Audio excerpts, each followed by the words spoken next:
Should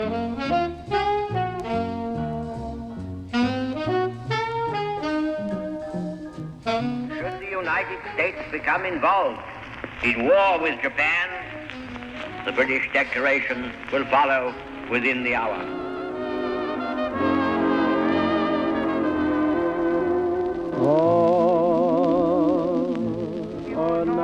How difficult my mission is, but I'll do all I can to make it a successful one for the sake of two countries, Japan and the United States. I just want to start a flame in your heart.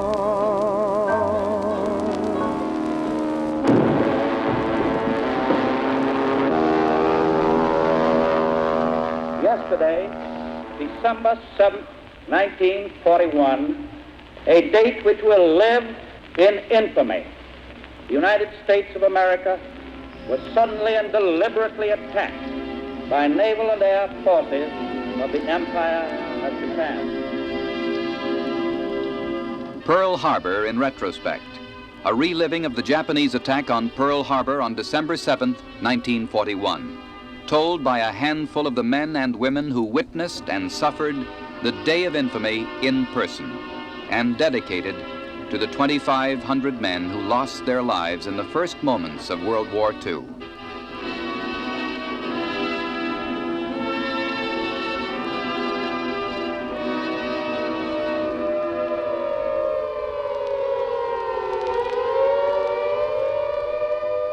"1941 was a year of crisis and disaster. The Axis powers had the Western allies back to the wall in Russia, Africa, the Mediterranean, and the skies over London. Americans wondered apprehensively how much longer our precious neutrality could last. This is London. No one knows whether invasion will come, but there are those who fear it will not. Most people, believing that it must be attempted eventually, would be willing to have it come soon. That, of course, was Edward R. Murrow from a broadcast in the spring of that year. The news from Europe was catastrophic, but we went right on listening and dancing to the modern airs.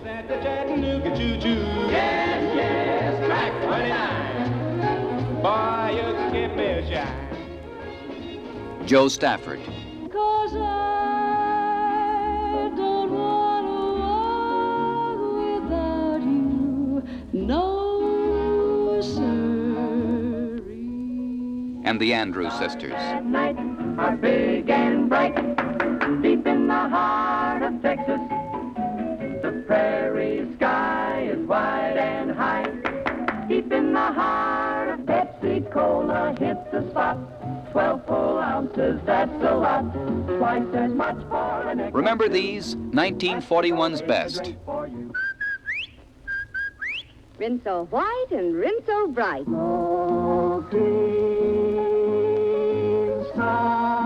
Smoke rings while a Chesterfield burns. And let me tell you something else. That one-man rule always leads to. It always leads to the road to war. I repeat again that I stand on the platform of our party. We will not participate in foreign wars, and we will not send our army, naval, or air forces to fight in foreign lands outside of the Americas, except in case of attack. At no previous time has American security been as seriously threatened from without as it is today. Our most useful and immediate role is to act as an arsenal for them as well as for ourselves. Yes, we worked overtime to become the arsenal of democracy. But we also listened a lot to the safe, familiar jokes of the great radio comics. Eddie Cantor? Yes, Doctor. Congratulations, you have another baby girl. What do I owe you, Doctor? Nothing, Cantor. This one's on me. Oh, I know where my baton is. It's right here in the hall. Oh, no, McGee, please, not on Sunday.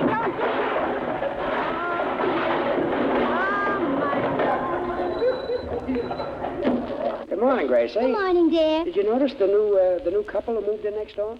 As 1941 drew to a close, there was no doubt that our relations with Japan were deteriorating. Out in the Pacific, where our fleet was training and patrolling, more of the former than the latter as it turned out, the men on the spot recalled the feeling that peace couldn't last forever. In plying the China trade from Shanghai to Hong Kong to Swatow to Foochow to Saigon, it was quite obvious that the Japanese were expanding. Edward Ryan, then in the Merchant Marine. They were establishing so-called commercial representatives, which were actually representatives of the military in Japan. Their espionage system, I think, would match anything in the world. We had gone out on maneuvers 2 weeks prior to the Pearl Harbor attack. Dick Keppert. And we had submarine contacts. Our destroyer escort picked up submarine contacts, and we put ammunition up in our guns, and we were on the Condition 1 alert. There was a British battleship, the Warspite, had come in from Africa with a hole in her. And we had talked to the British sailors, and they said, well, it won't be long before you'll be in this war. We had spent the first week of December at sea having air defense drill 3 times a day. Ensign Scott Burns. So as far as preparation for what we were going to be called upon to do, we were as well prepared as probably anyone was. We had a feeling that something was up because we fired on a ship.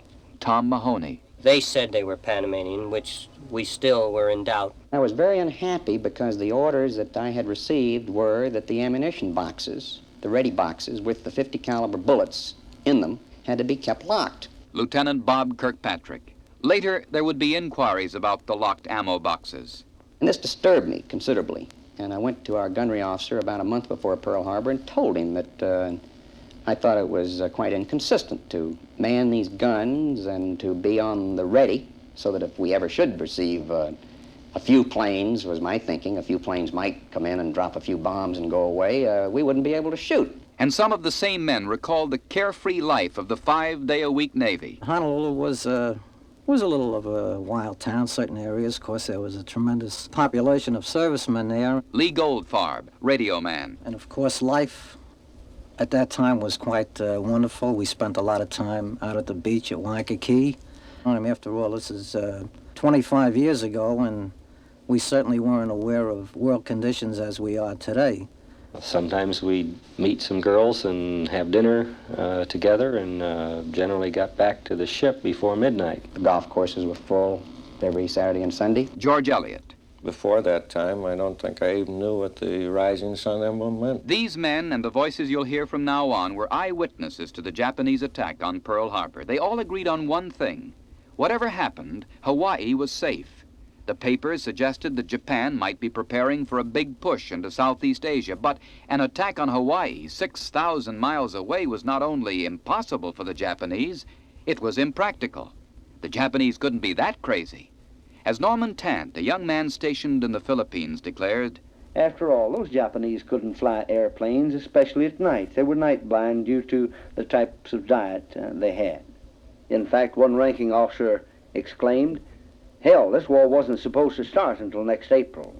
It used to bother me, and I think it's silly, this beautiful island, and see all these forts. There was Fort de Russy, and then the Hickam Field, and what that great big fort out there. Mary Will, Navy wife. So I'd say, well, suppose if they ever did come in here, this was just conjecture, sitting on the beach soaking up the tan, and he said, they couldn't get in here. He said, all of these places are fortified. Nothing can happen. Just 3 months before, I was appointed as a chief commanding officer to lead the attack on Pearl Harbor. This is Captain Fushida, senior flight officer and a training officer throughout the whole period of preparation. At that time, I was #1 pilot in the Imperial Japanese Navy. So I was chosen as a chief commanding officer. And also, I was ordered to start a special training for my fellow officers and men for this purpose. But they could not be told for the purpose because this was absolutely a secret mission.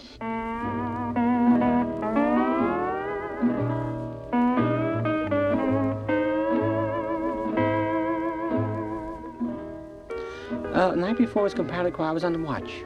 Radio man Joel Backner. I had the evening watch, and everything was quiet. And there seemed to be a sense of serenity around everything. And everything was calm, peaceful, sort of. Everything as peaceful as it can be. Ensign Burns on the tender Thornton. On the 6th of December, our executive officer, who was always aboard, broke his ankle playing handball. Telephoned the captain and told him that the exec was hospitalized, and he said, "Well, Scotty, do you think you can take care of it all right till Monday morning?" And I said, "Sure, everything will be all right till Monday morning."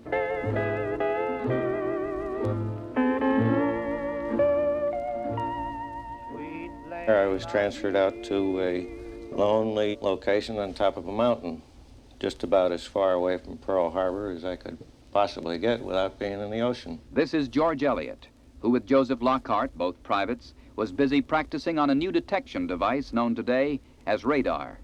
Later, they would be called on to verify these details before an investigating committee. We had been operating on what they called a problem at that time. When the problem was over, being new in the outfit, I was given permission to continue operation on the oscilloscope to get further training in that. It was at this time that we picked up a large flight of planes. We picked them up at, I believe it was around 142 miles offshore. I suggested that we send it into our information center, which we did. And of course, the switchboard operator there had the officer call us, a second lieutenant. And of course, as he spoke to Lockhart on the phone, he told us to forget it. What we found out later was that they were expecting a flight of our own planes coming in from the States to reinforce Hawaii, and that's what the lieutenant thought that they were. Apparently the Japanese knew this too, and they came in as though they were coming directly from the United States. On that day, I was riding on the first plane in the front, and behind me, 360 aircraft we took off from aircraft carriers 200 miles to the north of Pearl Harbor. And we flew 1 hour and a half. I was flying 9,000 feet. About 7:30 in the morning, Hawaiian time, I saw the Pacific Fleet was at the anchor in the bay. I gave my first order, which was briefly, "Let's go." The time was 7:49, and from that moment, that terrible war started.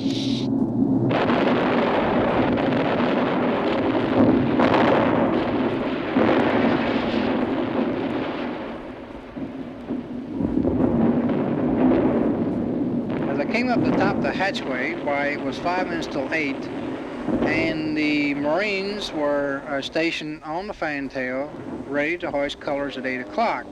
Bill Eccles. As they were just about getting prepared, there was a plane came across close to our fantail and dropped very low in the water.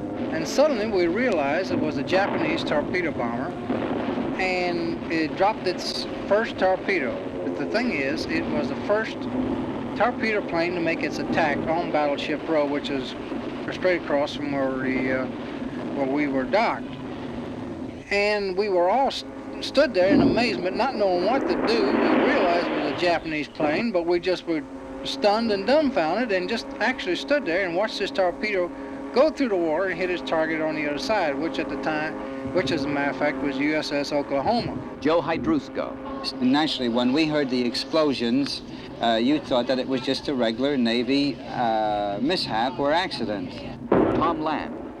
I remember I was down 3 decks below, getting my neckerchief tied. But whatever it was, it shook the whole ship. So somebody said we were rammed. And then we knew we were here to come over the PA system. It says man your battle stations. Tom Mahoney. We heard this boom, boom, and it sounded like fireworks. So we got up topside, and we saw these ships were turning over like corks in the water. And within a short time, the beautiful bay of Pearl Harbor was totally cast with black oil. Armand Petrosione.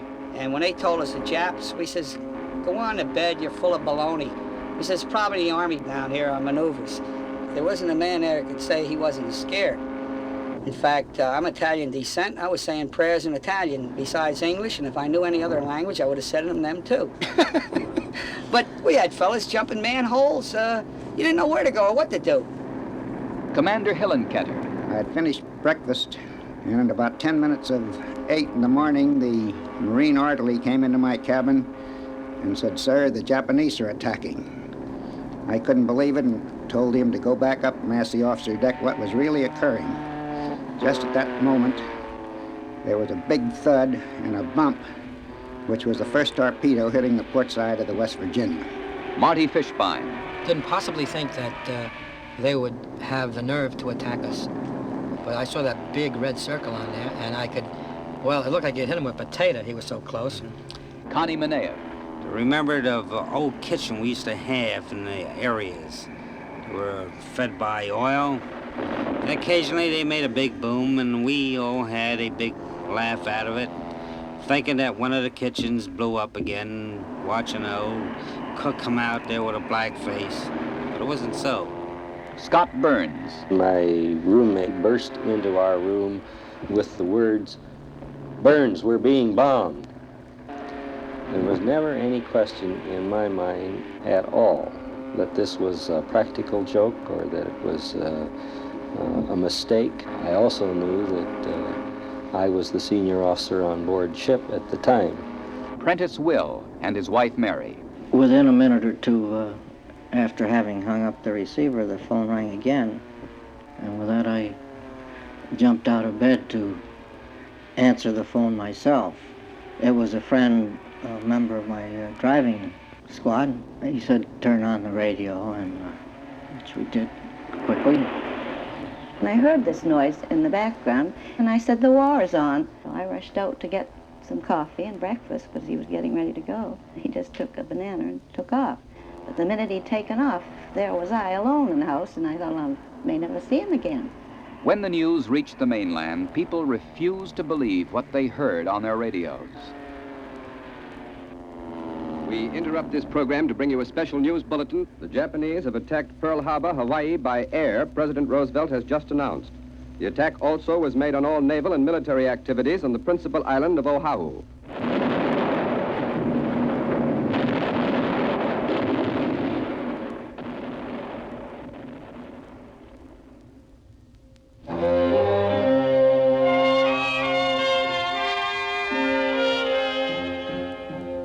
Pearl Harbor is shaped like a stalk of broccoli with a long stem leading north from the sea into an irregular lagoon with a small island, Ford Island, almost centered in the harbor. Docks, repair yards, and bases line the shore, and clusters of destroyers, a hospital ship, and many other smaller vessels dotted the lagoon, 94 ships in all. But along the south shore of Ford Island were moored 7 battleships, the now famous Battleship Row, Nevada, Arizona, Tennessee, West Virginia, Maryland, Oklahoma, and California, and an 8th, the Pennsylvania, was in dry dock. These were the prime targets, and they were clearly visible to the Japanese pilots right where the up-to-date map said they would be on almost any weekend. By a tragic coincidence, none were at sea. 4 out of 7 were sunk. The Arizona forever, losing 4/5 of her officers and crew in a matter of minutes. All around the harbor and the bases, the stunned men began to act. Ensign Burns among the first. So I ordered the crew to battle stations, and we started in with our battery of only 4 50 caliber machine guns and 2 30 caliber machine guns, which is like shooting at an elephant with a pea shooter. As the attack wore on, we could see the huge flames and hear the explosion as the large ships in the harbor were hit. You couldn't help but feel the magnitude of the Holocaust that was unfolding. The officer of the day and the boatswain on watch start hollering on the intercom to everyone, man your battle station, man the guns. Bill Eccles, fireman on the heavy cruiser New Orleans. So I started to proceed down below decks and realized that there's going to still a lot of the fellows were still in their sacks. And they were going to need some help up there manning the guns because since we were tied to the docks, why, all our canvas awnings were up, both over the fantail and over the quarterdeck. As we started to swing the guns out, why, all the ammunition lockers were locked up. And nobody knew where the keys were. So there was a lot of confusion. Everybody was arguing and fussing among themselves as whether to knock off the locks or try to find the keys. And why, then somebody come along with a small little hammer and started knocking the locks off. And the OD was raising Cain because you was chopping the locks off of the ready boxes. But it went on from then.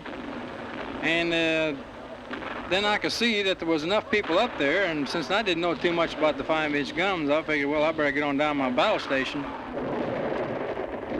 But none of the big naval guns could fire at moving planes, only horizontally at other ships. To witness an exploding, sinking battleship is an awesome sight. To be inside one, Lieutenant Bob Kirkpatrick recalls the California. The ship was abandoned on 2 different occasions as a result of the commanding officer feeling that we were about to blow up, and they wanted to save all the men that they possibly could. I was all set and had seen that all my men had jumped overboard and were swimming toward Ford Island from the main deck of the California when the gunnery officer had yelled up to me to know if the magazines had been flooded. And he said, well, since you're not sure, go below and find out. And so I went forward through the ammunition passageways. And there were no lights below. We'd lost all power by that time. While on my way to this area to do this, it was when we took one of these big 15-inch bombs. And that exploded within about 20 or 30 feet of where I was, and it picked about 10 of us and smashed us against one of the bulkheads in a corner, just like matchwood. And my first thought was, I'm dead. All of us had just been picked up and just tossed as cordwood into this corner. It was a terrible mess below. As I said, you couldn't see, and there was oil all over the decks. It was slippery, and these men were exhausted from being without air and these fumes. I was then able to form kind of a human chain with me being in the lead. At least I'd had some fresh air, and they hadn't, and they just hung on one after another. We formed a chain and were able to lead them out, and there must have been 4 or 5, and then when I got to the deck, the men were coming back aboard ship. We have an unabandoned ship by now, and they were coming back, and others went down and helped me, and we got all of those people out of that space. Sometime later, more fire came up on the water. You see, by this time, all of Pearl Harbor was covered with oil, which was burning, and once again, the order to abandon ship came. And once again, almost all of the crew that was on topsides did abandon ship. I can't remember really why I didn't, but I know I didn't. The battleship California sank majestically in the mud. On board the West Virginia, the captain was killed almost at once. Admiral Hillenketter, then commander, took charge. We counted, or thought we counted, 5 torpedo hits. Eventually, when the West Virginia was raised, some 7 months later, we found 9 torpedo hits, and practically the whole starboard side was gone. We had 4 people in the West Virginia whose battle station was in a pump room down at the bottom of the ship. And when the general alarm was sounded, they went to their stations, and as the ship sank in the bottom, they, of course, couldn't get out. When the ship was finally raised, some 6 months later, these 4 people were still in their station, and they had marked on the bulkheads the days up until the 24th of December.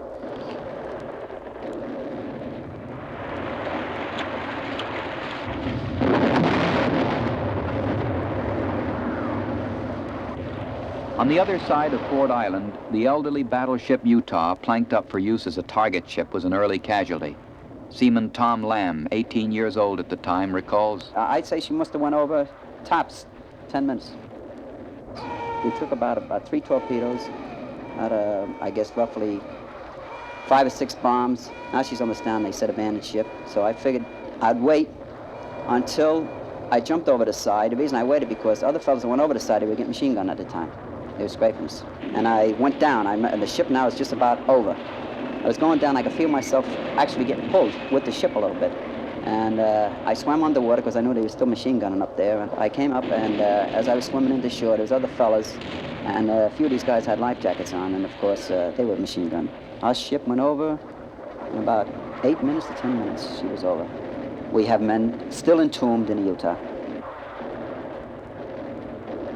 Tied up at the dock was a wooden mine layer, the Ogallala. On board was Lee Goldfarb, radio man 3rd class. We sunk. We didn't sink immediately. It took us about, possibly 2 hours before we went under, and most of the personnel were evacuated by that time. I recall getting on the dock and heading towards some sort of shelter, and this plane coming down and starting to strafe our area. And I made the most beautiful left turn and dived into a garbage pile. It was just the most beautiful swan dive you ever saw, but I have a feeling that saved my life. And as I recall it, the entire waters around Battleship Row were ablaze from the oil of these sinking and burning ships. And I saw this one launch with 2 men aboard it go right into this sea of fire. And possibly 3 minutes later, 4 men out of there, and there were men hanging all over this ship. And these fellas, I don't know where they got the courage. I don't know how they did it, but as far as I'm concerned, that's probably the bravest thing I've ever seen. Pearl Harbor in retrospect.